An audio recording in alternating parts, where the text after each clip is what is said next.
요즘 이상한데, 너 들었어? 예언가들이 2026년에 통일된다고 해. 아, 그거? 나도 봤어. SNS에서 좀 떠도는 것 같던데. 근데 진짜 신기한 게 여러 나라 예언가들이 비슷한 말을 하더라고. 미국 농부, 중국 도사, 티베트 승려까지. 그들이 뭐라고 했어? 다 2026년이 기점이라고. 먼저 한반도가 극심한 위기를 겪고 그 다음에 기적처럼 통일이 온다고. 좀 황당하긴 한데 뭔가 그럴듯한데?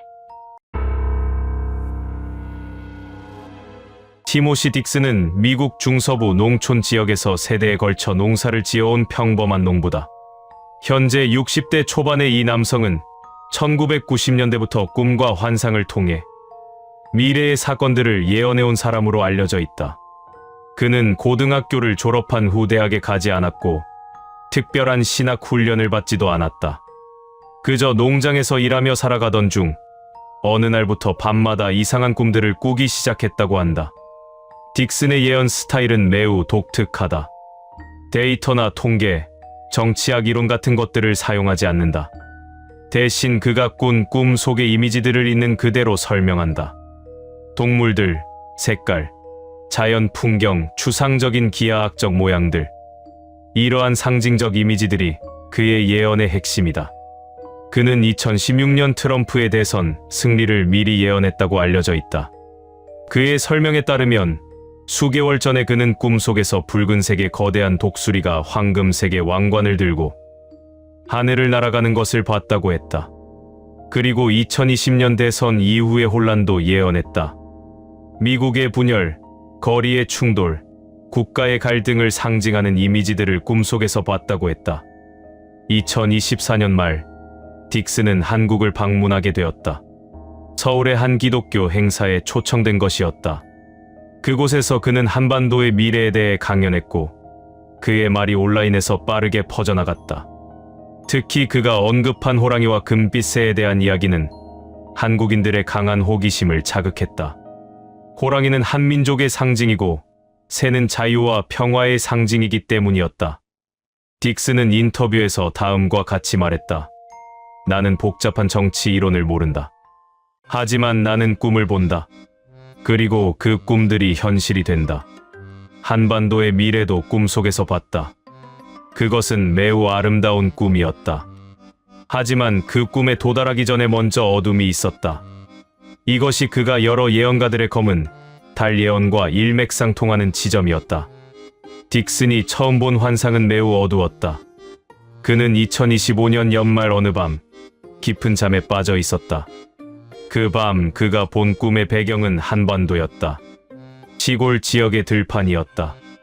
하지만 그곳은 어둠으로 가득 차 있었다. 나는 거대한 검은 구름이 한반도를 덮고 있는 것을 봤다. 마치 거대한 담요처럼 모든 것을 뒤덮고 있었다. 그 구름은 움직이고 있었다. 회전하고 있었다. 마치 거대한 소용돌이처럼. 딕슨은 그 장면을 실제로 목격한 것처럼 설명했다. 그 검은 구름 속에서 여러 개의 검은 그림자들이 보였다. 그것들은 사람의 형태였지만 명확한 얼굴이나 몸은 없었다. 마치 검은 안개 덩어리처럼 보였다. 그 그림자들은 서로 싸우고 있었다. 밀어붙이고 끌어당기고 외치고 있었다. 하지만 소리는 없었다. 마치 무성 영화를 보는 것처럼. 다만 극심한 혼란만 느껴졌다. 그 혼란 속에서 딕슨은 여러 개의 밝은 색깔들이 깜박이는 것을 봤다. 빨간색, 파란색, 노란색. 이것들은 마치 번쩍이는 신호등처럼 보였다. 폭발하는 불빛 같기도 했다. 나는 그 빛들이 무엇을 의미하는지 알 수 없었다. 하지만 매우 위험해 보였다. 마치 번개와 천둥이 쏟아지는 폭풍 우 속의 불꽃처럼. 무엇인가 극도로 혼란스럽고 파괴적인 일이 일어나고 있다는 느낌이 들었다. 딕슨의 환상이 계속되면서 화면이 변했다. 검은 구름이 조금씩 거쳐나갔다. 그리고 하늘의 달이 나타났다. 하지만 그 달은 검은색이었다. 완전한 검은색. 마치 시커먼 구멍처럼 보였다. 그 검은 달이 한반도 위에 떠 있었다. 그 검은 달을 보는 순간 나는 심한 두려움을 느꼈다. 그것은 정상적인 달이 아니었다. 무엇인가 고약한 것, 불행한 것의 신호였다. 그 순간 한반도의 북쪽 땅에서 거대한 호랑이가 일어나는 것을 딕스는 봤다. 그 호랑이는 황금색의 줄무늬를 가지고 있었다. 매우 크고 위험 있어 보였다. 하지만 그 호랑이는 화나 있는 상태였다. 호랑이의 눈은 분노로 타오르고 있었다. 입에서는 거품이 나오고 있었다. 하지만 그것은 남쪽을 향하는 분노가 아니었다. 그 호랑이는 하늘을 향해 울부짖고 있었다. 자신의 갇혀있는 상황에 대한 절규였다. 그 호랑이는 양쪽 발로 땅을 내팽친다. 흙이 솟아오른다. 돌들이 날아간다. 산들이 흔들린다. 호랑이는 마치 자신을 속박하는 무언가를 벗어나려고 안간힘을 쓰고 있었다. 나는 그 호랑이가 오랫동안 갇혀 있었다는 것을 알 수 있었다. 그것의 갑작스러운 깨어남은 매우 격렬했다. 마치 깊은 겨울잠에서 깨어난 곰처럼. 하지만 그보다 더 격렬했다. 호랑이가 울부짖으며 땅을 치고 있을 때 남쪽에서 무언가 다른 것이 일어났다.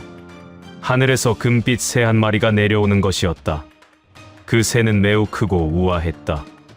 날개는 순금 같은 색깔로 빛나고 있었다. 그 새는 천천히 내려오고 있었다. 마치 무언가를 찾으러 내려오는 것처럼.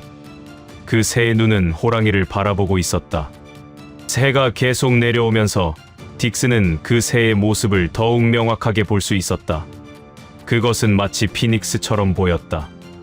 하지만 완전히 같은 것은 아니었다. 한국의 전통 미술에서 그려지는 상상의 새, 봉황 같기도 했다. 그 새의 몸은 밝은 황금색이었고 날개는 더욱 밝게 빛났다. 꼬리는 매우 길고 우아했으며 그것이 흔들릴 때마다 금빛 입자들이 공중에 흩어졌다. 그 새가 내려올 때 주변의 어둠이 조금씩 밝아졌다. 마치 그 새가 자신 주변으로 빛을 가져오는 것처럼. 검은 구름들이 조금씩 흩어지고 있었다. 호랑이는 날아오는 새를 보면서 처음에는 경계했다. 호랑이의 눈이 고정되었다. 귀가 쫑긋 세워졌다. 하지만 잠시 후 호랑이의 표정이 변했다. 분노는 사라지고 호기심이 생겼다. 호랑이는 천천히 일어섰다. 그것의 강력한 다리가 땅을 딛고 일어나는 소리가 울렸다. 하지만 이제 그 호랑이는 공격적이지 않았다. 마치 깊은 산속의 천변에서 자신을 비추는 물을 보는 것처럼 호기심과 경이로움으로 가득 차 있었다. 새가 땅 위로 내려왔다. 호랑이의 바로 앞에 둘 다 서로를 바라본다. 호랑이의 황금 줄무늬와 새의 황금 색깔이 서로 반사되면서 찬란한 빛을 만들어낸다. 그 순간 무언가 신기한 일이 일어났다. 호랑이와 새가 춤을 추기 시작한 것이다. 마치 미리 정해진 움직임처럼. 호랑이가 몸을 날린다. 새가 날개를 펼친다. 호랑이가 옆으로 몸을 굽힌다. 새가 그 주위를 돈다. 마치 고대의 신성한 의식을 치르는 것처럼. 딕스는 이 춤의 의미를 설명하려고 노력했다. 그것은 싸움이 아니었다. 또한 공포의 춤도 아니었다. 그것은 재회의 춤이었다. 오랫동안 떨어져 있었던 두 존재가 다시 만나는 순간의 춤. 그리고 사랑하기 시작하는 춤. 호랑이는 새의 아름다움에 매료되었다. 새는 호랑이의 강력함에 끌렸다. 둘은 서로의 부족한 점을 채우는 것 같았다. 호랑이의 무력함과 새의 부드러움. 호랑이의 대지와 새의 하늘. 호랑이의 과거와 새의 미래. 춤이 계속되면서 뭔가 신기한 일이 일어났다. 호랑이와 새의 몸이 땅에서 떨어지기 시작한 것이다. 마치 중력이 사라진 것처럼. 호랑이의 발이 땅에서 떨어졌다. 처음에는 잠깐.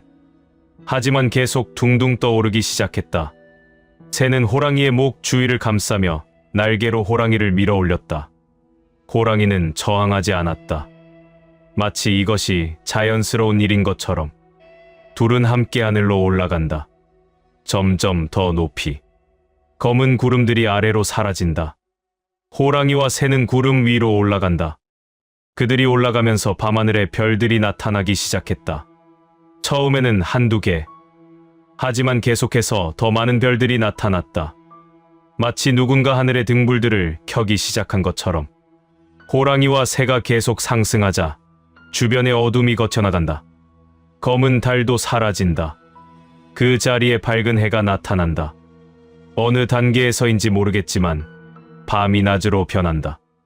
호랑이와 새가 하늘의 한 정점에 도달한 순간 딕스는 놀라운 광경을 목격했다. 호랑이와 새가 만드는 궤적이 거대한 모양을 형성하고 있었다. 호랑이와 새가 나선형으로 몸을 휘감으며 올라가고 있었다. 그들의 움직임이 만드는 궤적이 마치 물감을 푼 것처럼 공중에 자국을 남겼다. 호랑이의 황금 줄무늬가 파란색의 궤적을 만들고 새의 황금 날개가 빨간색의 궤적을 만들었다. 그 궤적들이 하늘에 그려지는 모양은 점점 명확해졌다. 원형이 만들어졌다. 그리고 그 원형 안에 파란색과 빨간색의 물감이 이분법적으로 흘러내렸다. 위쪽 절반은 빨간색, 아래쪽 절반은 파란색. 나는 그 모양을 보는 순간 무엇인지 알 수 있었다. 그것은 태극이었다. 한국의 태극. 하지만 그것은 정적인 태극이 아니었다. 그것은 움직이는 태극이었다. 살아있는 태극이었다. 호랑이와 새의 춤이 만드는 태극. 그 태극은 매우 거대했다. 마치 하늘 전체를 덮을 정도로. 딕스는 그 거대한 태극을 바라보며 말했다. 그 태극이 만들어지는 순간 나는 한반도의 미래를 깨달았다. 호랑이는 북쪽의 정신을 나타낸다. 강력한 정신. 오랫동안 억눌려 있던 정신의 깨어남. 새는 남쪽의 이상을 나타낸다. 자유, 개방, 아름다움. 두 존재가 만나 춤을 추고 하늘로 올라간다. 그리고 그 과정에서 새로운 태극을 만든다. 과거의 태극이 아닌 미래의 태극. 호랑이와 새가 만든 거대한 태극으로부터 빛이 쏟아져 내려왔다. 그것은 마치 비처럼. 하지만 물이 아니라 순수한 빛의 비였다. 그 빛의 비가 한반도 전체에 내려앉았다. 처음에는 희미하게, 하지만 계속해서 더 강해졌다. 마치 새로운 태양이 떠오르는 것처럼 한반도의 땅이 변하기 시작했다. 검은 구름이 완전히 사라졌다. 황폐해 보였던 땅이 초록색으로 물들기 시작했다. 죽었던 나무들이 다시 소생한다.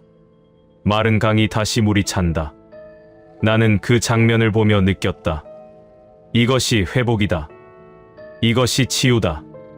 이것이 새로운 시작이다. 호랑이와 새는 하늘에서 천천히 내려온다. 하지만 이제 그들은 따로가 아니다. 마치 하나의 존재처럼 움직인다. 그들이 내려앉는 순간 한반도의 중심 어딘가에 밝은 빛이 생긴다. 그것은 마치 새로운 도시가 건설되는 것 같다. 호랑이와 새가 내려앉은 장소에서 사람들이 나타나기 시작했다. 처음에는 소수. 하지만 계속해서 더 많은 사람들이 나타난다. 그 사람들은 매우 다양했다.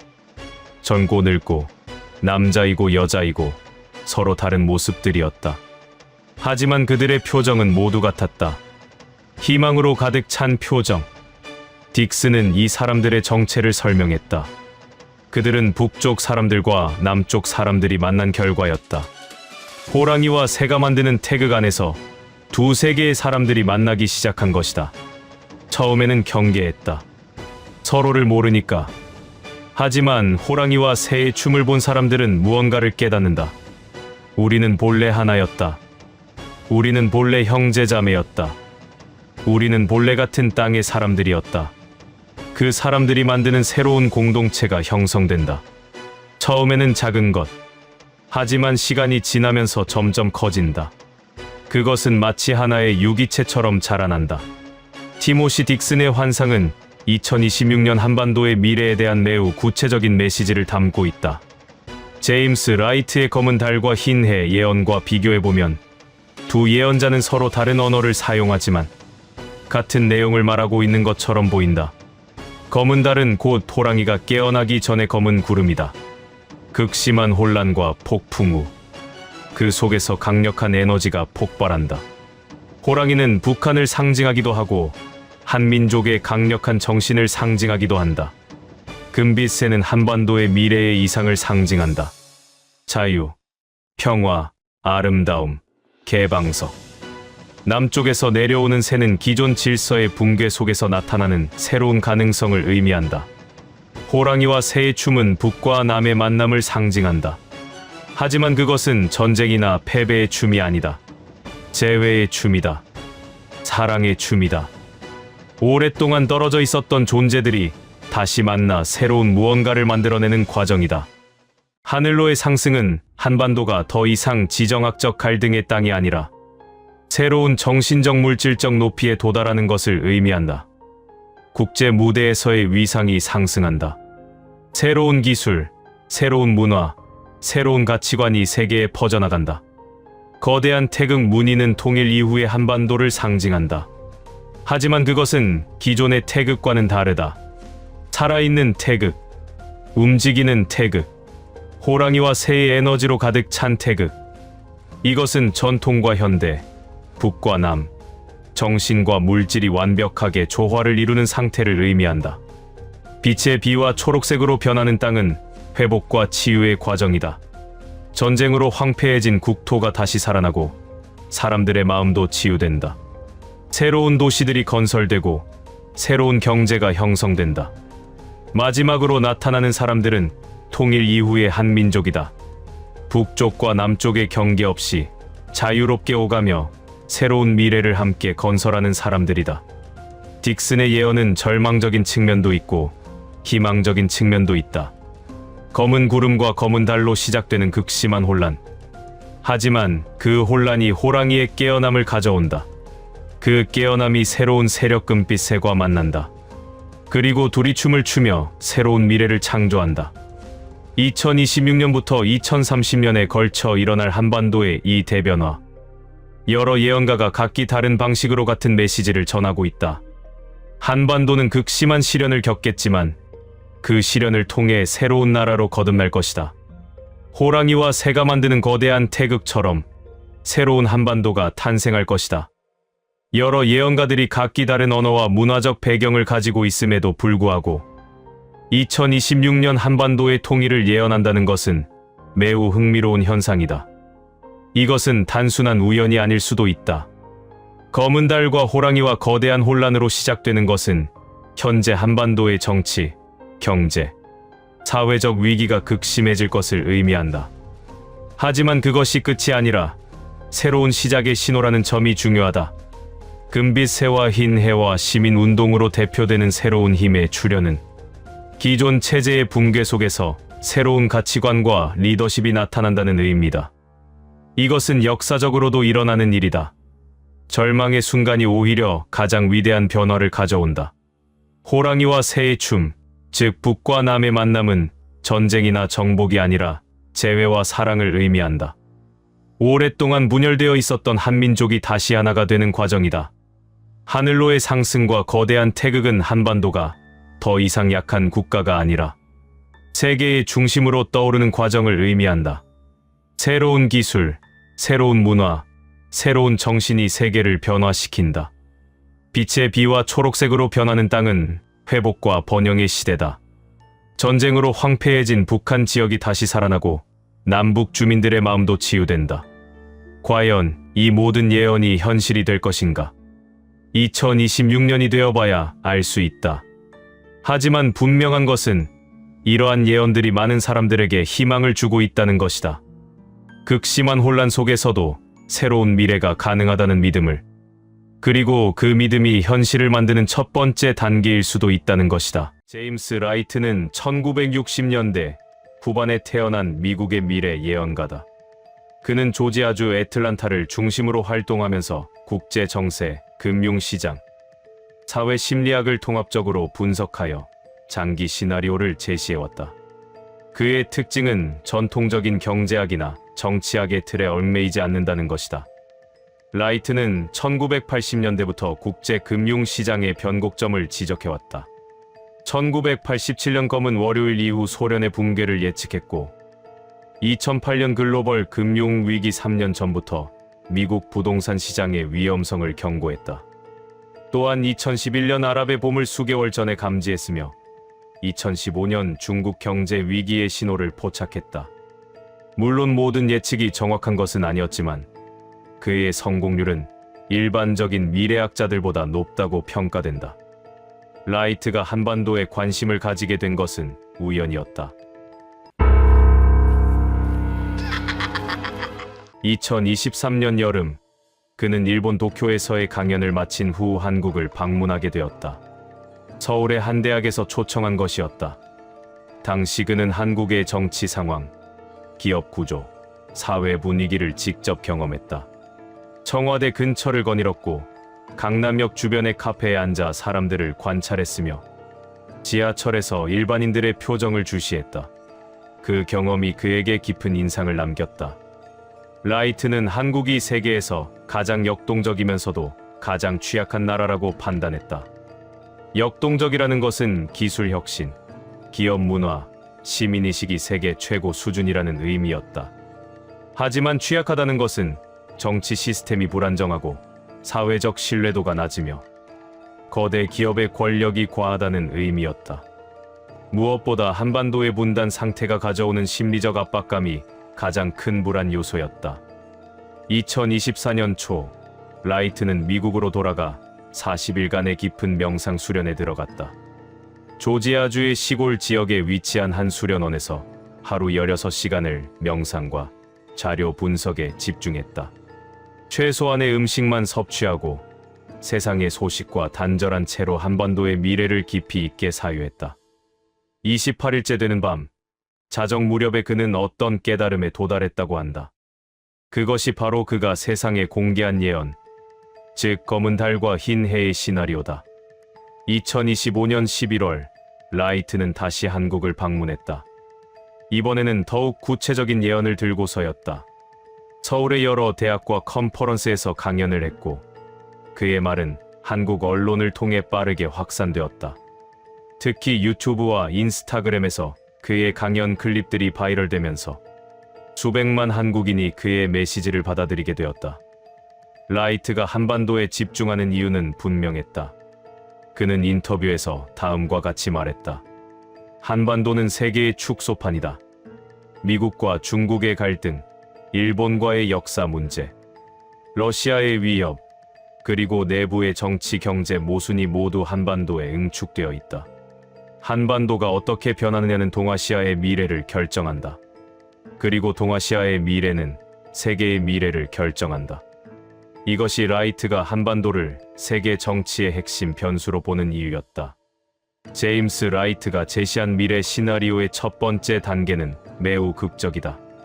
그는 2026년 초봄부터 한반도에서 거대한 스캔들들이 연쇄적으로 터져 나올 것이라고 예측했다. 이를 상징적으로 표현한 것이 검은 달이다. 달이 해를 가리는 것처럼 한반도의 하늘이 극도의 어둠으로 덮인다는 의미다. 라이트가 말하는 검은 달의 시대에 나타날 8명의 거물 추락은 매우 구체적이다. 물론 그는 정확한 이름을 언급하지 않았다. 하지만 각 인물이 대표하는 권력 영역은 명확하게 설명했다. 첫 번째 거물은 현직 대통령에 가장 가까운 측근이다. 비서실, 청와대 또는 대통령 직속 기구 내에 있는 거물이 국가, 안보와 관련된 비밀을 가지고 있다고 라이트는 설명했다.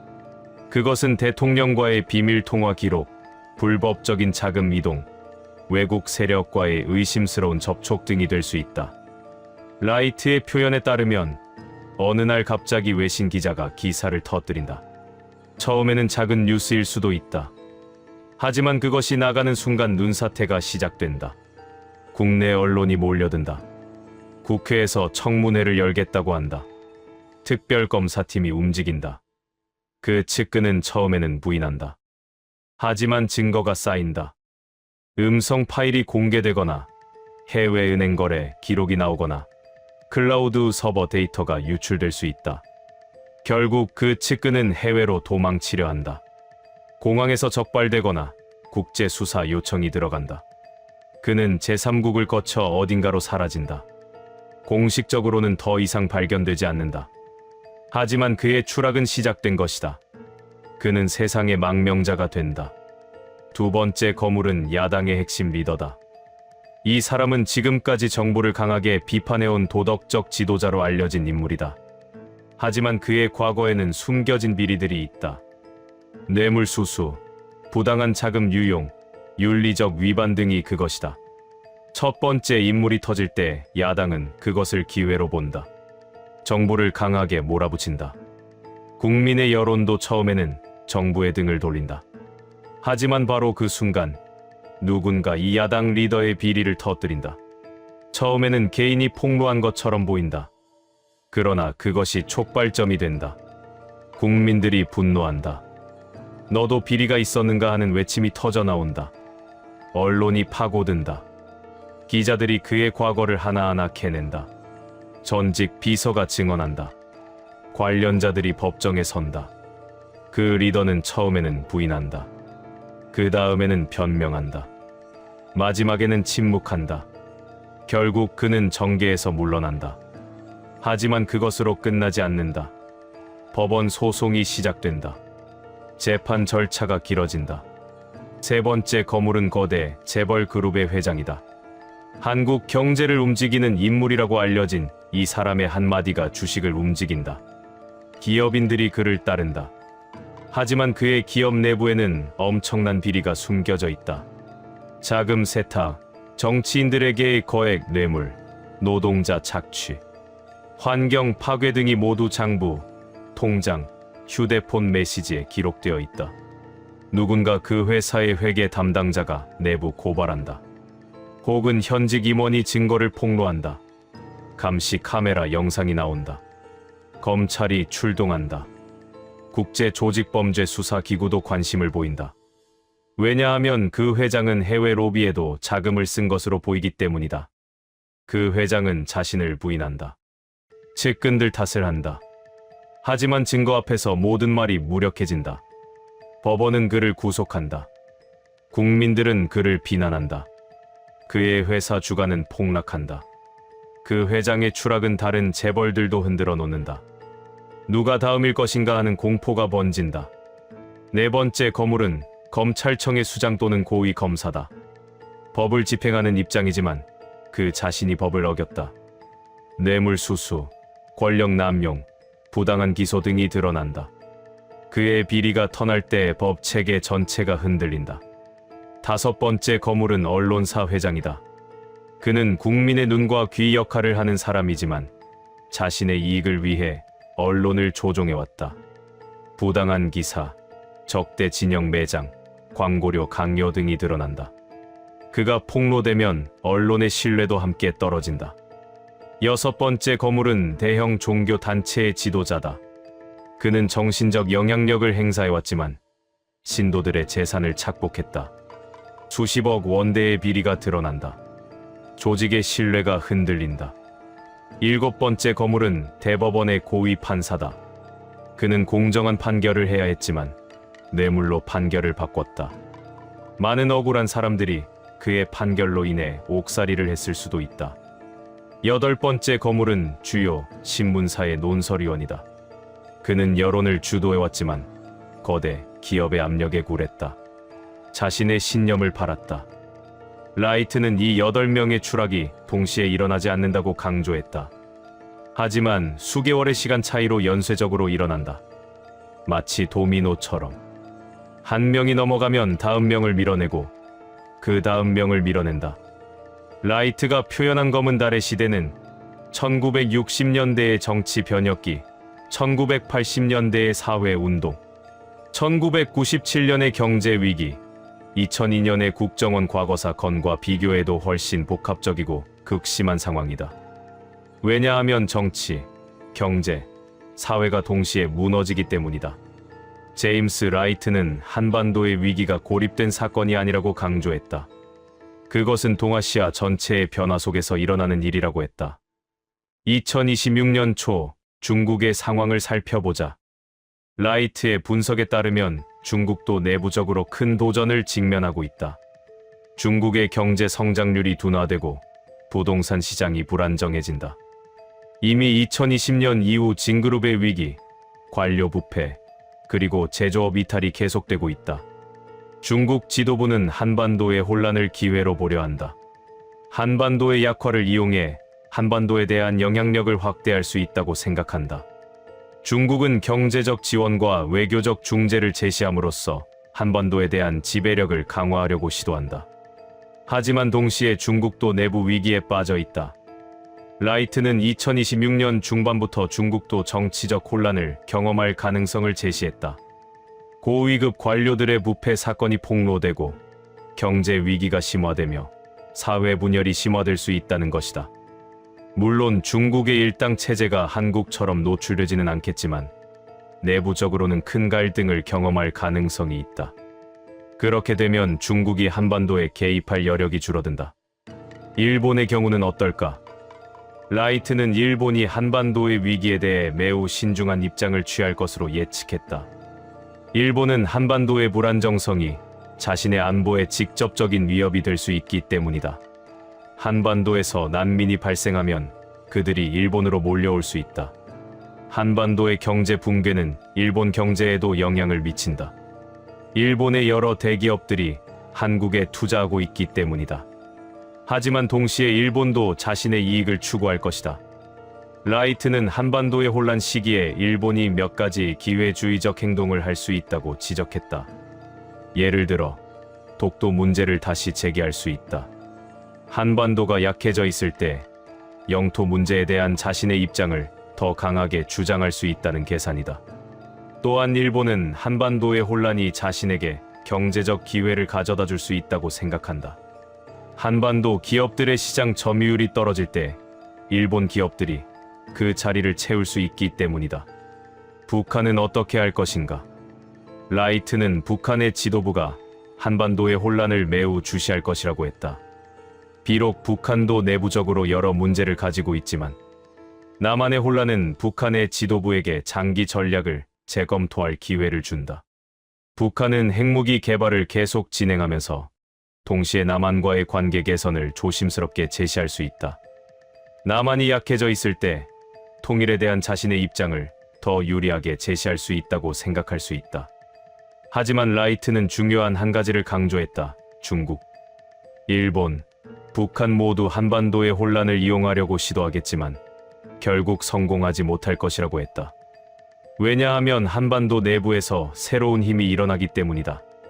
바로 다음 단계인 흰해의 시대에서 설명할 시민 각성 운동이다.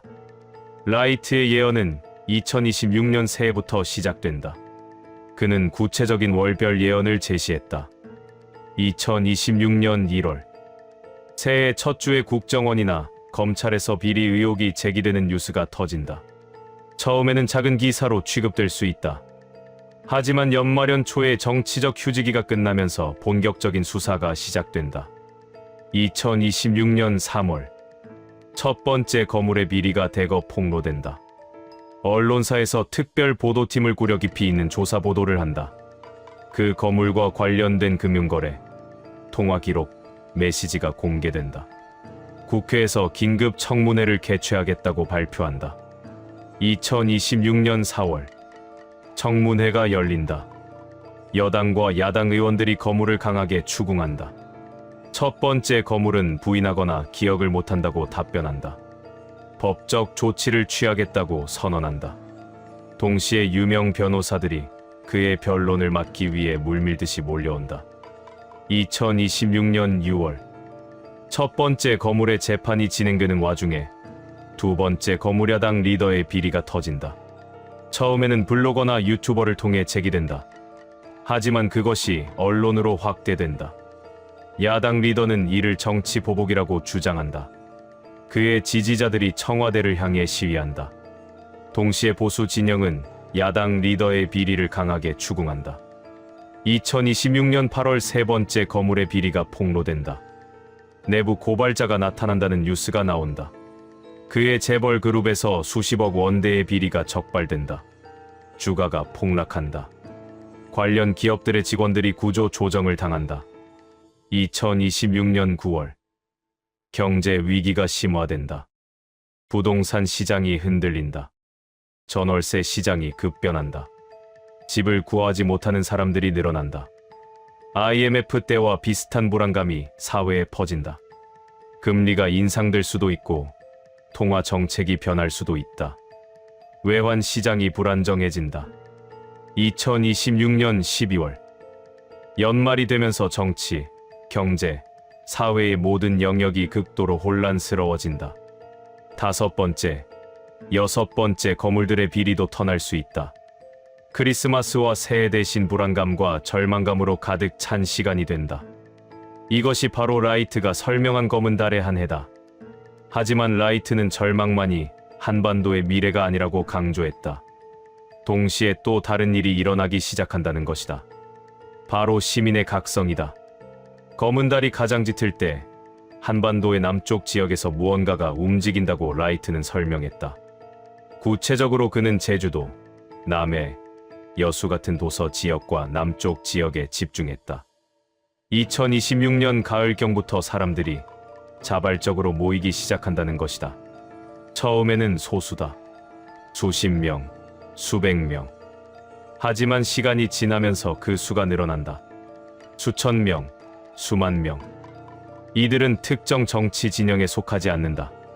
무기도 없고 폭력적 목표도 없다.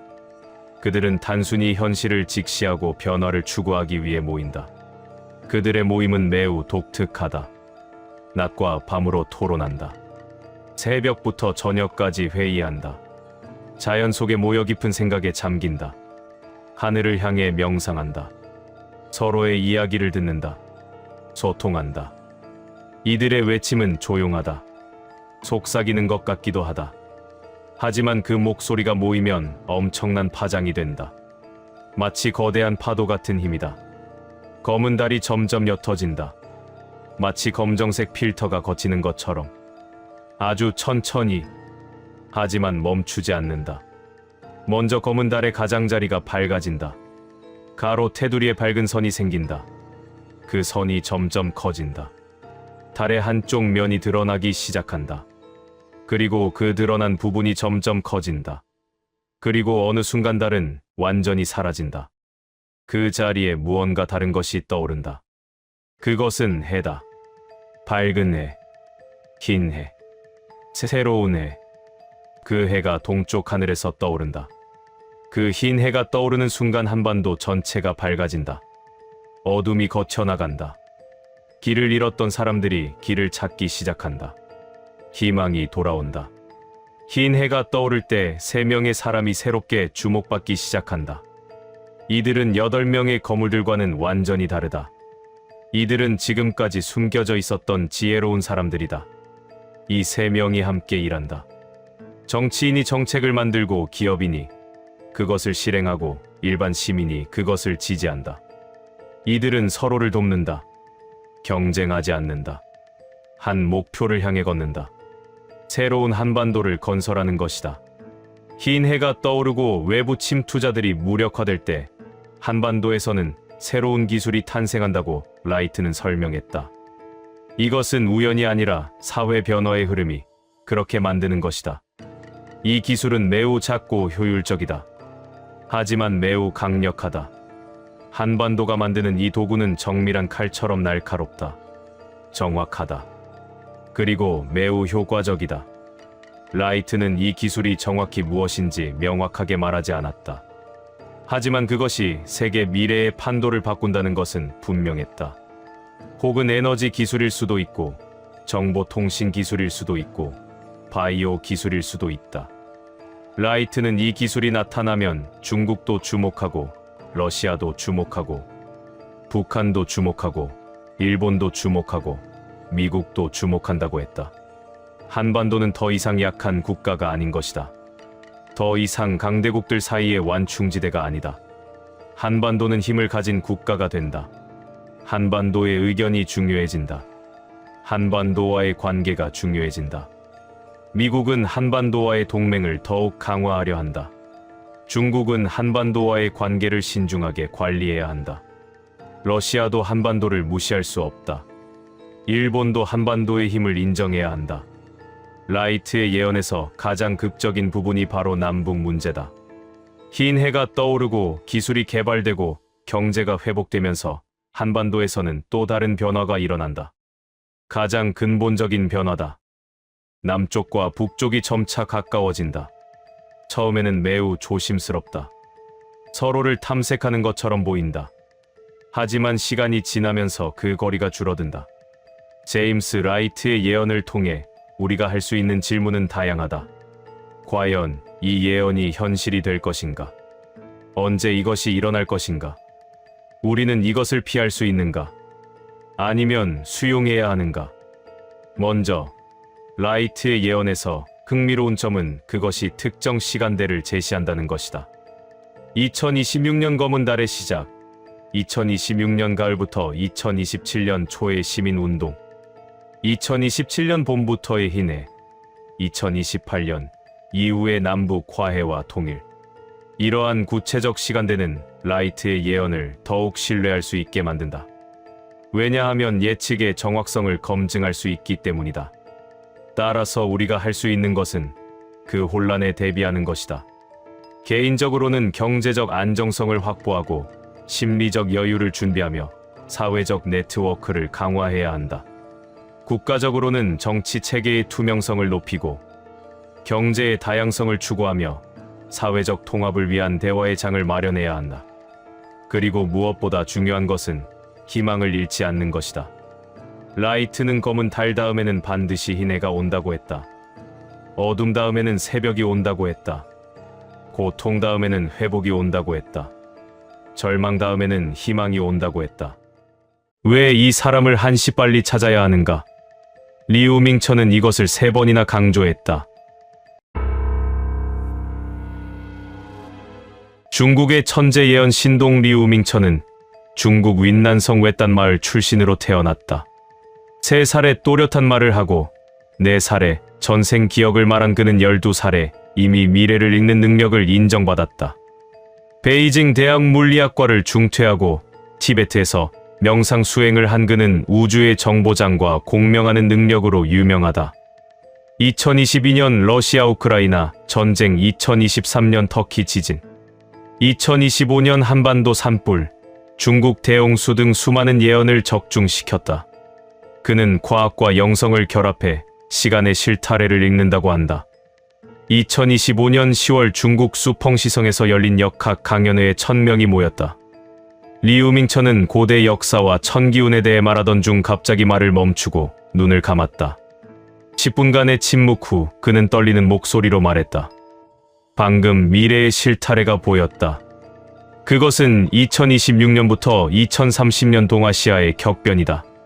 그가 예언하고 있던 장소는 숨소리조차 멈춘 듯했다. 그는 수펑시의 산기운 속에서 한반도 중심의 환상을 보았다고 한다. 리우밍천은 환상을 천천히 풀었다. 지금 동아시아는 음의 절정이다. 통제 분열 고립의 시대. 음이 극에 달하면 양이 솟는다. 한반도가 이 전환의 소용돌이 중심이다. 그는 음양오행의 순환을 설명했다. 물과 토의 균형이 깨지면 재앙이 오고 균형 잡히면 부흥이 온다. 한반도는 토의 기운이 모이는 땅으로 2026년 변화의 문턱에 선다. 환상은 한반도 높은 산에서 시작된다. 그 산에서 거대한 기운이 솟아오른다. 이는 정치 혼란 후 새로운 순환의 신호다. 5명의 거대한 기둥이 무너진다. 권력의 중심, 경제의 탑, 언론의 목소리, 법의 칼날, 종교의 불꽃. 그들은 2026년 상반기 흔적 없이 사라진다. 첫 번째는 권력의 문지기, 해외로 녹아내림. 두 번째는 반대 목소리의 수장, 자택에서 증발. 세 번째는 부의 거탐, 하늘길에서 소실. 네 번째는 정의의 수호자, 병상에서 사라짐. 다섯 번째는 백성의 눈, 해외로 증발. 리우밍천은 이 추락을 길게 분석한다. 우주의 기운이 낡은 구조를 무너뜨린다. 백성들은 혼란에 빠지지만 이는 새 순환의 시작이다. 높은 산에서 수만 명이 모여 명상 수련을 한다. 산 전체가 떨리고 기운이 하늘로 솟는다. 그 기운이 전국에 퍼지며 3명의 무너진 자가 깨어난다. 첫 번째, 권력자 죄를 씻고 새 길로. 두 번째, 부의 주인 재물을 나누며 회복. 세 번째, 영적 지도자, 교만 버리고 새 불꽃. 그들은 더 강해져 높은 자리에 오른다. 산의 각성은 한반도 전체를 재탄생시킨다. 한반도의 수많은 영적 공동체가 모인다. 그들은 지도자에게 거대한 물결을 일으킨다. 봄의 거대한 들판 같은 장소에서 수십만 명이 모여 우주의 균형을 외친다. 첫째 날, 땅의 죄를 씻는 명상. 둘째 날, 낡은 구조의 폭로. 셋째 날, 지도자에게 보내는 균형의 서한. 어둠을 걷고 새 기운을 맞으라는 요구다. 수십만 목소리가 동시에 울리며 디지털 창으로 세상에 퍼진다. 지도자는 반발하지만 백성의 물결이 뒤집힌다. 전국 수천 공동체에서 동시 명상 모임이 열린다. 새벽부터 황혼까지 지도자의 마음을 돌이키는 기운이 모인다. 지도자 집 앞에 수천 명이 모여 빛의 상징을 든다. 반대 세력은 새 법안을 추진하고 백성 외침이 수백만 된다. 지도자 주변을 떠나는 속에서 진실을 고백하지만 연합은 더 강한 균형을 요구하게 된다. 이는 권력 싸움이 아니라 우주의 리듬이다. 2026년 가을 한반도에서 미래 싸움의 도구가 탄생한다. 지혜의 탑과 창조 공간에서 빛의 방어 장막이 완성될 것이다. 어둠 꿰뚫는 대화 새떼 같은 날개, 불의 칼날 별 연결 바라봄. 북쪽 검은 구름 동쪽 물결을 꺾는다. 산맥 심장에서 이를 시험하고 새떼 1000마리가 어둠 속에 화살을 삼키는 듯한 모습과 불의 칼날이 하늘을 가로지르는 모습이 보인다. 바다 건너 동맹과 손잡아 세상에 진정한 강국의 모습을 드러낸다. 동쪽 바다 격돌에서 어둠 속에서 함선을 꺾고 남쪽 섬 싸움에서 하늘을 지킨다. 한반도가 세상의 방패가 된다. 리우밍천은 손가락으로 허공에 음양 도형을 그렸다. 한반도 전체에서 마음의 온도가 완전히 뒤집힌다고 말했다. 오랫동안 얼어붙은 북쪽 산맥 너머 땅의 사람들이 갑자기 봄바람처럼 따뜻해진다. 그곳 고립된 마을들에서 사람들이 모여 옛 이야기를 나누기 시작한다. 닫힌 문틈으로 바람이 스며들고 눈물이 흘러내리며 서로의 손을 잡는다. 분단의 상처가 서서히 녹아내리며 화해의 작은 불씨가 피어오른다. 북쪽 사람들이 남쪽의 빛나는 이야기를 보며 창문을 열고 하늘을 올려다본다. 그들의 마음속에 숨겨진 따뜻함이 솟아오르며 오랜 침묵이 깨진다. 반대로 번영의 불꽃으로 뜨거웠던 남쪽 도시와 바다 땅은 갑자기 깊은 겨울 추위에 휩싸인다. 젊은이들의 눈빛에 절망의 안개가 내려앉고 번화한 거리에서 냉소의 얼음이 자라난다. 부유한 자들은 물질의 더위를 버리고 차가운 성찰 속에 갇힌다. 활기찬 시장이 조용해지고 사람들 사이에 보이지 않는 거리가 생긴다. 이 추위는 파괴가 아니라 깨달음의 과정이다. 뜨거운 욕망이 식으며 진정한 균형을 찾기 시작한다. 하지만 리우밍천은 희망을 더했다. 높은 산의 각성 기운이 퍼진 후 기도의 물결과 명상의 바람이 북쪽 따뜻함을 남쪽으로 흘려보내고 남쪽의 차가운 깨달음을 북쪽으로 녹여낸다. 두 땅의 마음이 서서히 하나로 어우러지며 통합의 새 시대 문이 열린다. 북쪽의 따스한 불꽃이 남쪽을 녹이고 남쪽의 맑은 시야가 북쪽을 밝힌다. 결국 한반도 전체가 하나의 호흡으로 숨쉬는 땅이 된다. 이는 결코 평범한 변화가 아니라 우주의 대순환 속에서 필연적인 조화다. 환상 속에서 봄바람이 불어오는 무렵 한반도 땅의 문으로 어둠의 그림자들이 스며든다. 리우밍천은 그들을 하나하나 손으로 가리키며 묘사했다. 서쪽 큰 땅에서 온 3명의 자들. 첫째는 권력의 중개자. 회색 머리에 부드러운 미소로 손님 행세하며 어둠의 물줄기를 끌어들인다. 둘째는 그림자의 감시자. 얼굴을 숨긴 채 속삭이며 혼란의 씨앗을 뿌린다. 셋째는 환상의 창조자. 달콤한 말로 마음을 흔들어 분열의 그물을 친다. 동쪽 끝없는 대지에서 온 한 명은 비밀의 그림자다. 겉으로는 평범한 여행자처럼 보이지만 빛나는 비밀을 훔치려 눈을 반짝인다. 섬나라에서 온 2명은 부의 소나기와 말의 조종자다. 첫째는 날카로운 계산으로 땅의 물결을 흔들고 둘째는 부드러운 속삭임으로 사람들 사이에 의심의 균열을 만든다. 이어서 그림자는 봄바람 속 땅의 문을 지나 은밀한 모임 장소에서 어둠을 키운다. 카페 지하 방 호텔 모임실 밤거리의 그림자 속에서 그들은 속삭이며 한반도의 약점을 노린다. 하지만 리우밍천은 대처의 길을 길게 안내했다. 명상하는 자들이 땅의 문턱부터부터 맑은 빛을 비추고 그들의 그림자 주위를 순회하며 균형의 기운을 보낸다. 지도자의 집에 어둠 경계의 소식을 전하고 빛의 장벽으로 하늘의 문을 닫는다. 그러면 그들의 길이 자연스레 꺾이고 스스로 물러나며 오히려 땅에 축복의 씨앗을 남긴다. 우주의 리듬에 따라 어둠은 스스로 빛으로 변하는 법이다. 명상자들의 호흡이 강할수록 그 변화는 빠르다. 리우밍천은 환상의 밝은 면을 펼쳤다. 한반도에 새로운 생명의 물결이 솟아오른다. 산의 각성이 쓴 후 가정의 부흥 물결이 일어난다. 텅 빈 집들이 웃음소리로 채워지고 아이들의 발소리가 땅을 울린다. 빛의 공동체들은 절반으로 줄지만 그림자 같은 형식주의자들이 떠나고 참된 빛만 남아 불꽃처럼 타오른다. 작은 모임들이 더 강한 기운을 뿜으며 새 시대의 등불이 된다. 그러나 화폐의 물결은 경랑을 일으킨다. 일단 정상적인 흐름으로 돌아왔다가 갑자기 땅 끝까지 가라앉는다. 창조의 집들이 문을 닫고 백성들의 삶이 위기에 처한다. 물가가 치솟고 시장이 얼어붙는다. 이 위기를 일으키는 새 지도자가 등장한다. 작은 몸집이지만 하늘 같은 큰 마음, 어두움을 꿰뚫는 깊은 눈빛을 가진 자다. 작은 거인의 빛으로 불리며 그는 땅을 살리고 새 시대의 문을 연다. 겉모습은 작아 보이지만 시야는 세상 끝까지 닿고 결심은 산처럼 굳세다. 그의 손길로 화폐 물결이 안정되고 백성들의 삶이 되살아난다. 리우밍천은 본국 중국을 언급하며 목소리를 낮췄다. 동쪽 거대한 땅에서 겨울 축제가 가장 화려하게 펼쳐진다.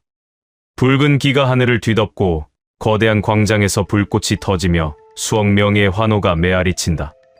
번쩍이는 도시들에서 연설이 하늘을 찌르고 횃불이 밤을 밝힌다. 하지만 축제 절정에서 기운이 급변한다. 100년 쌓인 체계가 흔들리고 권력 구조가 산산조각난다. 음의 극점에서 양의 바람이 불며 통제의 시대가 자유의 물결로 바뀐다. 중국 백성들이여 혼란 속 절망 말라. 이는 새 중국을 낳는 산고다. 높은 탑에 붉은 깃발이 떨어지고 거리에서 백성 외침이 터질 때 새로운 씨앗이 싹 튼다. 경제 무게가 무너지고 지방들이 깨어나며 젊은이들의 목소리가 세상을 바꾼다. 이 격변은 세상의 파도를 일으키지만 한반도는 그 물결 속에서 중재의 섬이 된다. 섬나라의 축제는 가장 평화롭다. 반짝이는 불빛거리 가족들의 따뜻한 모임, 눈꽃 피는 산 평온한 항구. 백성들은 최고의 순간을 즐기고 지도자들은 번영을 자랑한다. 하지만 축제 직후 아무도 예상 못한 자연의 힘에 휩싸인다. 땅 아래 깊은 울림이 시작되고 바다, 물결이 거대하게 솟아오르며 오래 잠든 불의 산이 깨어난다. 검은 재가 하늘을 덮고 땅이 갈라지며 도시가 흔들린다. 높은 탑 기울고 물길길 삼키며 해안 다시 잠김. 진도 9의 떨림과 불기둥 동시 폭발, 섬 전체 공포에 빠진다. 처음에는 작은 흔들림으로 치부되지만 화산이 폭발하고 거대한 물결이 밀려오면 사람들은 패닉에 빠질 것이다.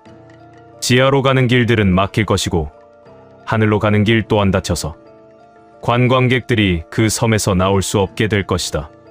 지도자는 비상선언을 준비하나 이는 미흡하여 세상에 거대한 충격을 미치게 되어 경제는 얼어붙게 될 것이다.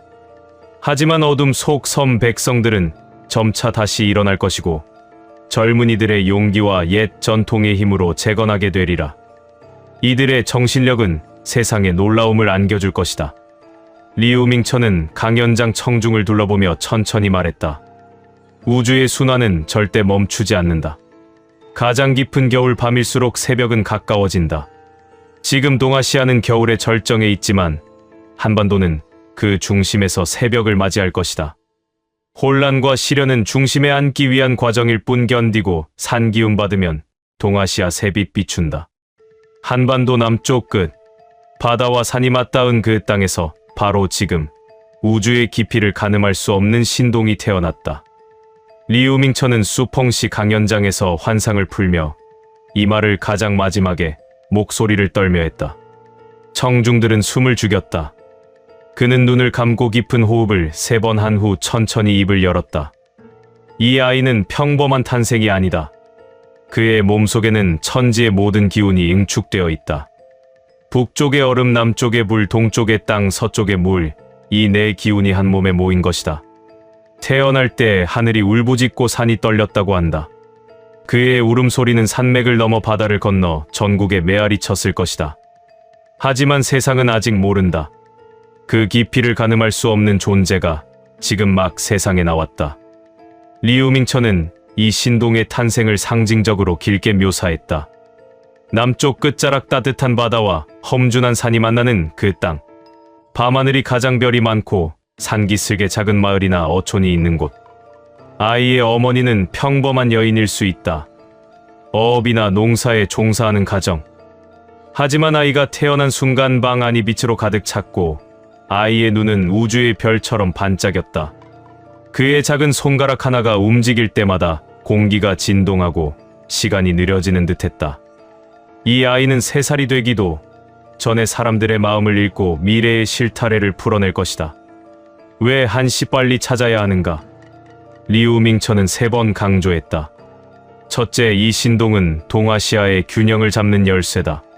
지금 한반도가 정치 혼란과 외국의 어둠의 자들 속에서 흔들리는 이 순간. 신동의 기운이 퍼지면 모든 어둠이 녹는다. 그의 작은 호흡 하나가 산의 각성을 가속하고 영적 연합의 물결을 강화한다. 둘째, 신동을 찾지 못하면 그의 기운이 제대로 발현되지 않아 한반도의 부흥이 지연된다. 우주의 타이밍은 정확하다. 2026년 봄까지 찾아 키워야 새 기술의 완성과 마음 온도 역전이 완벽해진다.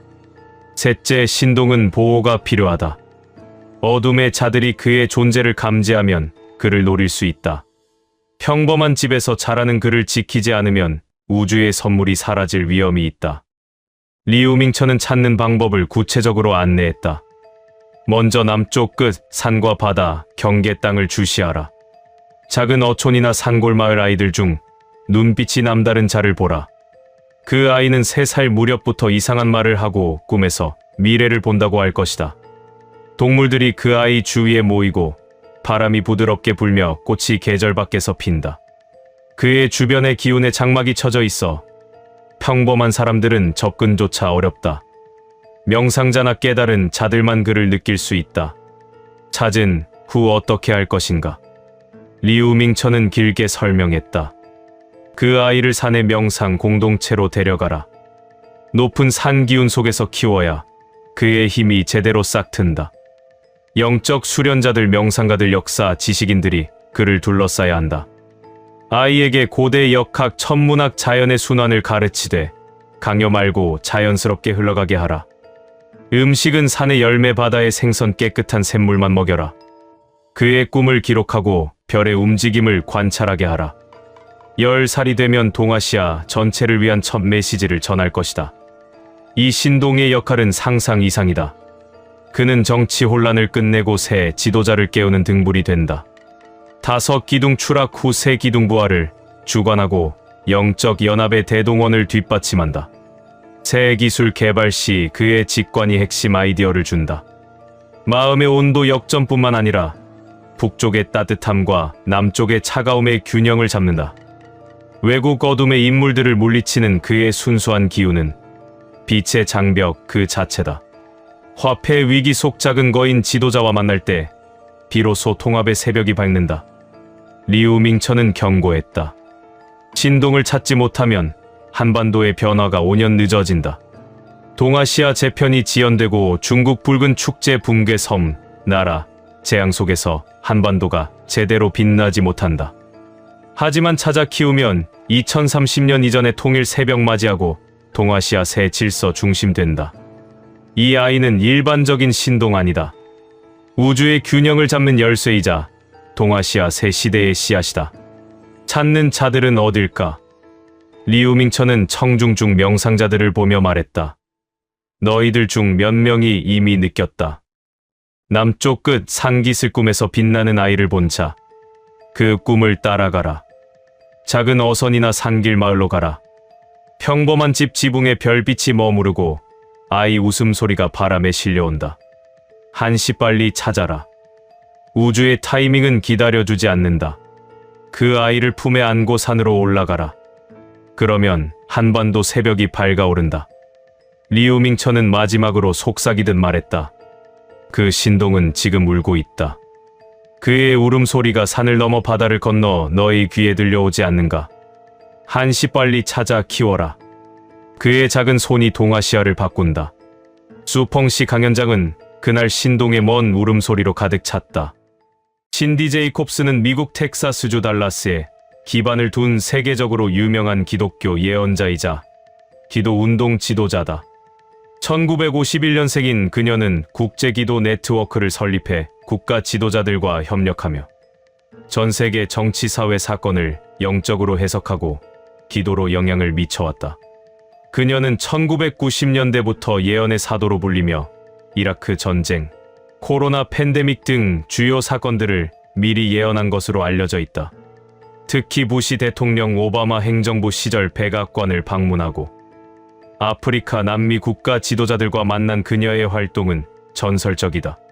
신디 제이콥스와 한국의 인연은 매우 깊다.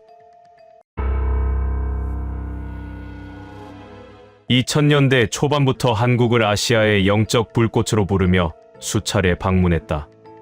2012년 서울 여의도 순복음교회에서 개규모 기도회를 인도하며 한국이 통일의 불을 지필 것이라고 선언했고 2018년 평창올림픽 무렵 한반도에서 평화의 바람이 불 것이라고 예언에 주목받았다.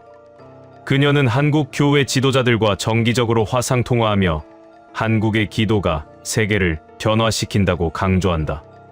2025년 현재도 한국 기도 네트워크와 협력 중이며 최근 한국 정치 혼란 속에서 하나님의 심판과 회복 메시지를 전해왔다. 그녀의 한국 사랑은 단순한 관심이 아니라 하나님께서 한국을 특별히 선택하셨다는 확신에서 나온다. 이번 예언은 그녀의 한국 사랑과 40년 예언 경력의 집대성이다. 신디는 텍사스 기도회에서 3시간 넘게 이 예언을 풀어냈으며 한국 교회여 이 말을 기록하고 기도하라 시간이 얼마 남지 않았다고 강조했다. 그녀의 예언은 정치 스캔들부터 기후변화, 외국 침투자까지 포괄하며 2026년은 한국의 운명의 해라고 규정한다. 한국에 곧 국민들이 받아들이기 어려운 허무맹랑한 사건이 정치적으로 일어난다. 신디는 가장 먼저 충격적인 정치 스캔들을 예언한다. 하나님께서 말씀하시기를 한국에 곧 국민들이 받아들이기 어려운 허무맹랑한 사건이 일어난다 하시느니라. 그것은 2026년 상반기 국회나 대통령실에서 터져나올 것입니다. 단순한 뇌물 스캔들이 아닙니다. 한국 정치의 뿌리부터 흔드는 국가 안보와 직결된 폭로입니다. 그녀는 사건의 세부 사항을 매우 길게 묘사한다. 대통령 측근과 야당 원내대표, 재벌회장, 검찰총장 주요 언론사 사장이 연루된 네트워크가 드러납니다. 외국 세력과의 비밀 자금 유통 국가, 기밀 유출 선거, 개입 의혹이 동시에 터집니다. 증거는 녹취록, 은행 거래, 내역 해외 서버 데이터로 쏟아집니다. 국민들은 이게 영화인가 현실인가라고 할 것입니다. 언론은 가짜 뉴스라고 부정하지만 법원이 영장 발부하고 특검팀이 출동합니다. 스캔들의 여파를 상세히 그린다. 총 5명의 거물급 지도자들이 흔적도 없이 사라집니다. 첫 번째는 대통령 비서실장급 인사해외로 도주하다 추적 차단. 두 번째는 야당 핵심 의원 자택에서 실종 유서 없이 사라짐. 세 번째는 대기업 총수 비행기 추락 사고로 위장된 실종. 네 번째는 고위 검사 병원 이송 중 증발. 다섯 번째는 언론사 오너 갑작스러운 해외 출국 후 행방불명. 한국 사회는 패닉에 빠집니다. 주식 폭락, 여론 분열, 시위대 거리로 쏟아집니다. 신디는 영적 의미를 강조한다. 이것은 사탄의 세력이 한국을 무너뜨리려는 공격입니다. 하지만 하나님의 심판입니다. 부패한 열매를 쳐내시는 것입니다. 국민들은 충격받지만 이 과정을 통해 한국 정치가 정화됩니다. 특검이 청산하고 새 지도자들이 등장합니다. 한국의 어느 산에서 너무나 큰 영적인 기운이 발하여 3명의 인물을 잘못해서 돌이키고 다시 높은 자리로 올려보낼 것. 암울한 예언 속 희망의 빛이다. 하나님께서 말씀하시기를 한국의 높은 산에서 너무나 큰 영적 기운이 발하여 스캔들로 몰락한 3명의 인물을 회개시키고 다시 세울 것이라 하시느니라. 신디는 산을 구체적으로 지목한다. 한라산 정상이나 지리산 바위 틈 백두산 천지입니다. 2026년 여름 수천 명의 기도자들이 모여 40일 금식 기도회를 엽니다. 하늘에서 구름이 몰려오고 산 전체가 떨립니다. 그 기운이 전국으로 퍼져 TV로 생중계됩니다. 3명의 회개 과정을 길게 묘사한다. 첫 번째 인물은 정치인입니다. 감옥에서 풀려나 산기도에 참석 눈물로 국민 사죄. 두 번째는 기업인입니다. 재산 포기하고 산에서 회계 사회환원 재단 설립. 세 번째는 종교 지도자입니다. 교만 버리고 산에서 참회 새 교회 운동 시작. 하나님께서 그들을 용서하시고 국민들이 받아들입니다. 그들은 더 성숙해져 국회 경제교회 높은 자리에 복귀합니다. 이 기적의 영향은 전국적이다. 산의 기운으로 한국 전체가 깨어납니다. 교회 부흥, 청년 회개, 운동, 정치 개혁. 스캔들의 상처가 치유됩니다. 한국의 영적 단체에서 아주 큰 일을 행하여 전제 대통령에게 가장 큰 압박을 가할 것. 신디 제이콥스는 이 부분을 예언의 핵심 축으로 삼는다. 하나님께서 말씀하시기를 한국의 영적 단체가 아주 큰 일을 행하여 현재 대통령에게 가장 큰 압박을 가할 것이라 하시느니라. 이것은 단순한 시국기도회가 아닙니다. 그것은 한국 현대사에서 가장 대담하고 역사적인 빛의 선포입니다. 그녀는 단체의 규모와 연합을 상징적으로 묘사한다. 한국의 거대한 빛의 집회장들, 수많은 영적 공동체들이 하나님의 정의 연합이라는 빛의 깃발 아래 모입니다. 봄의 시작 무렵 거대한 경기장 같은 장소에서 수십만 명 규모의 하나님의 심판과 회복 대집회를 엽니다. 무대 위에는 수십 명의 영적 지도자들이 서서 어둠을 걷어내고 빛을 세우라고 선포합니다. 이 집회의 세부 진행을 신디는 길게 풀어낸다. 집회의 첫째 날은 하늘을 찌르는 찬양과 땅을 울리는 회개 기도. 수십만 명이 무릎 꿇고 한국 땅의 죄를 고백합니다. 둘째 날은 어둠의 폭로와 빛의 깨달음. 영적 지도자들이 고대 왕들의 몰락 이야기를 인용하며 하나님의 저울이 기울고 있다고 선언합니다. 셋째 날은 절정 지도자들에게 보내는 빛의 서한 낭독. 서한은 어둠의 뿌리를 뽑고 정의의 열매를 맺으라는 강력한 요구입니다. 수십만 명이 동시에 서한을 읽으며 빛이여 임하소서를 외칩니다. 이 장면은 온 나라 방송으로 생중계되고 디지털 창을 통해 수백만 명이 목격합니다. 지도자실의 반응과 압박 과정을 상세히 그린다. 지도자는 즉시 대중 앞에 나서 영적 세력의 정치 간섭이라고 반박하지만 백성들의 마음은 뒤집힙니다. 여론의 바람이 거세게 불며 지도자의 신뢰가 무너집니다.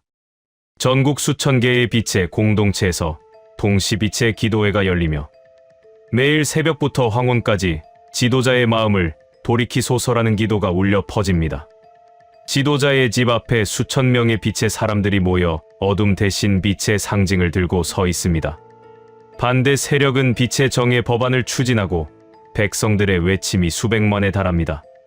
지도자의 주변 사람들이 하나둘 떠나며 지도자는 백성 앞에 고백이라는 말을 하지만 영적 연합은 진실의 불꽃이 더 필요하다고 재촉합니다.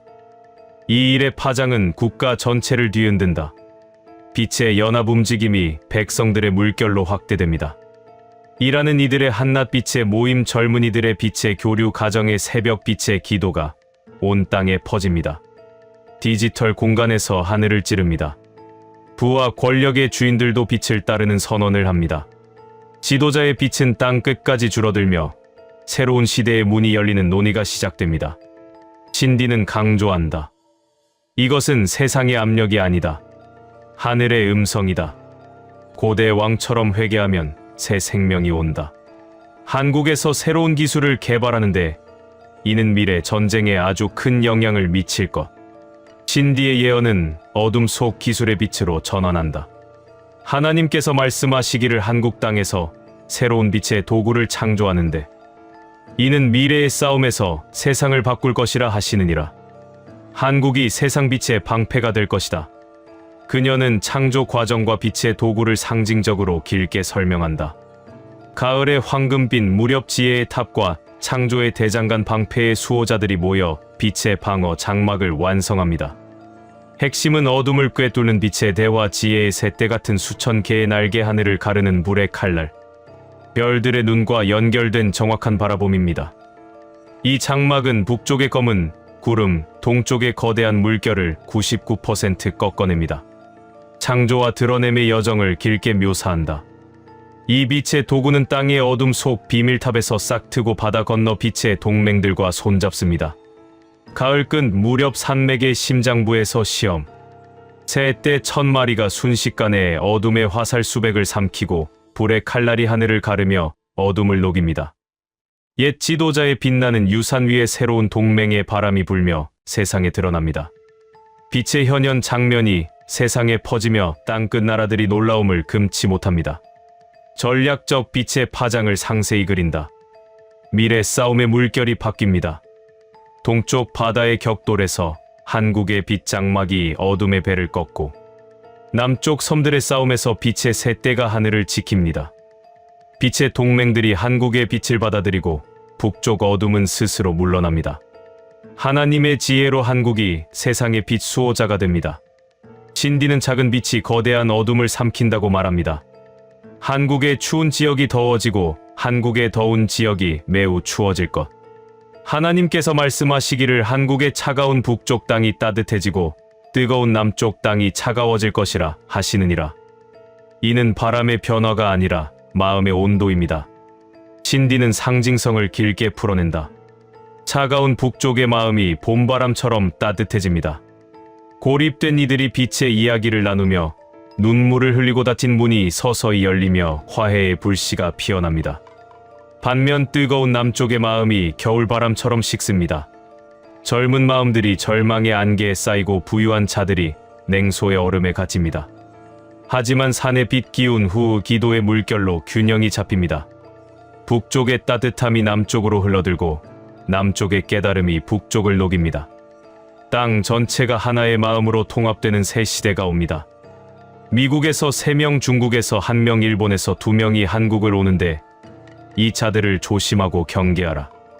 하나님께서 말씀하시기를 서쪽 큰 땅에서 3명, 동쪽 끝없는 땅에서 1명, 섬의 나라에서 2명이 한국 땅을 밟는데 이 어둠의 자들을 조심하라 하시느니라. 이들은 땅에 큰 상처를 줄 수도 있으나 빛의 기도에 따라 새 길로 흘러갈 것이다. 신디는 각 어둠의 자를 상징적으로 묘사한다. 서쪽 큰 땅 3명은 권력의 중개자, 그림자의 감시자, 환상의 창조자. 동쪽 끝없는 땅 1명은 비밀의 그림자. 섬의 나라 2명은 부의 소나기 말의 조종자. 봄바람 불 때 땅의 문을 지나며 숨겨진 모임으로 어둠을 키웁니다. 대처의 빛길을 길게 지시한다. 빛의 기도자들이 문턱부터 감시의 빛을 비추고 그들의 그림자 주위 순회기도. 지도자의 집에 어둠 경계의 빛 소식을 전합니다. 빛의 장벽으로 하늘의 문을 닫으면 길이 꺾이고 스스로 물러나며 오히려 땅에 축복의 씨앗이 됩니다. 한국의 출산율이 다시 올라갈 것, 한국의 교회가 절반 이하로 줄어들 것. 하나님께서 말씀하시기를 한국 땅에 새 생명 물결이 다시 솟아오를 것이라 하시느니라. 산의 빛 두 가정의 부흥 물결이 일어나고 빛의 공동체는 절반으로 줄지만 그림자 떠남 참 빛만 남아 불꽃처럼 타오릅니다. 환율이 다시 정상이 됐다가 다시 매우 낮아져서 나라의 경제가 위기에 빠질 것. 빛의 화폐 물결이 정상으로 돌아왔다가 다시 땅끝으로 가라앉습니다. 창조의 집들이 흔들리고 백성들의 삶이 위기에 처합니다. 이를 일으키는 새 지도자는 작은 몸집이지만 하늘을 담은 마음 어두움을 꿰뚫는 눈빛입니다. 작은 거인의 빛으로 불리며 땅을 살리고 새 시대를 열어냅니다. 신디의 마지막 당부. 빛의 기도를 쉬지 말라. 모든 어둠이 빛으로 바뀐다. 한국 땅의 운명은 기도의 손에 달렸다. 동쪽 끝없는 대지의 붉은 축제와 섬나라에 숨겨진 재앙. 신디 제이콥스는 한국 예언의 마지막에 주변 땅들의 어두운 환상을 더한다. 하나님께서 말씀하시기를 동쪽 끝없는 대지에서 붉은 축제가 열리나 그것 뒤에 땅의 뿌리가 흔들릴 것이요. 섬의 나라에서는 평화로운 빛 속에 아무도 예상 못한 어둠이 터질 것이라 하시느니라. 나는 동쪽 끝없는 대지의 겨울 축제를 보았습니다. 붉은 깃발이 하늘을 덮고 거대한 광장에서 불꽃이 타오르며 수백만 명이 모여 영원한 통합을 외칩니다. 이 붉은 축제는 표면적으로 화려합니다. 번쩍이는 도시들에서 불꽃놀이가 터지고 거대한 연설이 하늘을 찌릅니다. 하지만 하나님은 말씀하시기를 이 붉은 빛은 경고의 불꽃이다. 축제의 절정에서 땅의 뿌리가 흔들릴 것이라 하시느니라. 신디는 붉은 축제의 내부를 길게 파헤친다. 대지의 지도자들은 높은 탑에서 붉은 깃발을 휘날리며 새로운 시대를 선포합니다. 거리마다 붉은 횃불이 타오르고 백성들은 표면적으로 환호하지만 마음속에는 불만의 어둠이 쌓입니다. 경제의 무게가 무너지고 젊은이들의 절망이 커지며 먼 땅의 지방들이 고립됩니다. 축제 기간 동안 화려한 불꽃이 터지지만 그 불꽃은 곧 재로 변합니다. 그녀는 흔들림의 순간을 생생히 그린다. 축제 직후 몇 주 최대한 한 계절 안에 대지의 근간이 산산조각납니다. 높은 탑의 붉은 깃발이 바람에 떨어지고 번쩍이는 도시의 거리에서 백성들의 외침이 터집니다. 창조의 집들이 문을 닫고 물결의 항구가 정지하며 먼 땅의 노동자들이 멈춥니다. 권력의 구조가 무너지며 백년 통합의 꿈이 시험대에 오릅니다. 이는 단순한 경제의 추락이 아니라 땅 전체의 영적 물질적 재정렬입니다. 파장의 여파를 길게 묘사한다. 대지의 흔들림은 세상의 파도를 일으킵니다. 빛의 공급이 끊기고 땅의 열매 가격이 하늘 찌르며 주변 땅들의 평화가 위협받습니다. 한국 땅은 이 혼란 속에서 빛의 중재자가 될 수 있습니다. 붉은 축제는 끝이 아니라 새 시작의 문턱입니다. 하나님께서 대지의 백성들을 깨우시려는 것입니다. 섬나라의 겨울 축제는 더욱 위험합니다. 평화로운 빛으로 가득 찬 거리 반짝이는 불빛 장식 가족들의 웃음소리. 온 국민이 기뻐하는 축제입니다. 하지만 하나님은 말씀하시기를 쥐도 새도 모르는 순간에 땅과 불의 어둠이 터질 것이라 하시느니라. 신디는 섬나라의 일상을 상세히 그린다. 섬의 중심 도시에서 반짝이는 불빛이 하늘을 수놓고 따뜻한 물가에서 가족들이 모입니다. 산의 눈꽃이 아름답고 항구는 평화롭습니다. 백성들은 최고의 축제라고 나누며 지도자들은 번영의 해를 자랑합니다. 아무도 예상하지 못한 평화 속에 모든 것이 고요합니다. 폭발의 순간을 극적으로 묘사한다. 축제 직후 아무도 지켜보지 않던 땅 아래에서 지진의 울림이 시작됩니다. 바다의 물결이 거대하게 일어나 섬을 덮고 오래 잠든 불의 산이 깨어납니다. 검은 재가 하늘을 가리고 땅이 갈라지며 도시가 흔들립니다. 높은 탑들이 기울고 물길이 길을 삼키며 먼 해안이 다시 물에 잠깁니다. 진도 9의 떨림과 물의 기둥이 동시에 터지며 섬 전체가 공포에 휩싸입니다. 재앙의 규모와 반응을 길게 풀어낸다. 처음에는 작은 흔들림으로 치부되지만 불의 산이 폭발하고 물결이 밀려오면 공포가 퍼집니다. 지하 길이 막히고 하늘 길이 닫히며 관광객들이 갇힙니다. 지도자들은 비상선언하지만 준비되지 않은 땅입니다. 세상에 충격을 주며 섬의 경제가 얼어붙습니다. 하지만 이 어둠 속에서 섬 백성들은 다시 일어납니다. 젊은이들의 용기 옛 전통의 힘으로 재건합니다. 신디는 두 예언을 한국과 연결한다. 동쪽 대지의 붉은 축제 붕괴와 섬나라에 숨겨진 재앙이 동시에 옵니다. 이 두 어둠이 한국 땅의 내빛과 만나 세상 물결을 바꿉니다. 한국이여 주변 땅의 흔들림 속에서 빛의 등불이 되라. 붉은 깃발이 떨어지고 불의 산이 터질 때 한국의 산기운과 빛의 기술이 세상을 구합니다. 신디는 두 예언을 통합한다. 기도하라. 주변 땅의 어둠이 한국의 빛을 더 밝히는 도구가 된다. 2025 겨울 축제는 끝이 아니라 새 빛의 시작이다. 모든 어둠이 빛으로 바뀐다. 한국 땅의 운명은 기도의 손에 달렸다.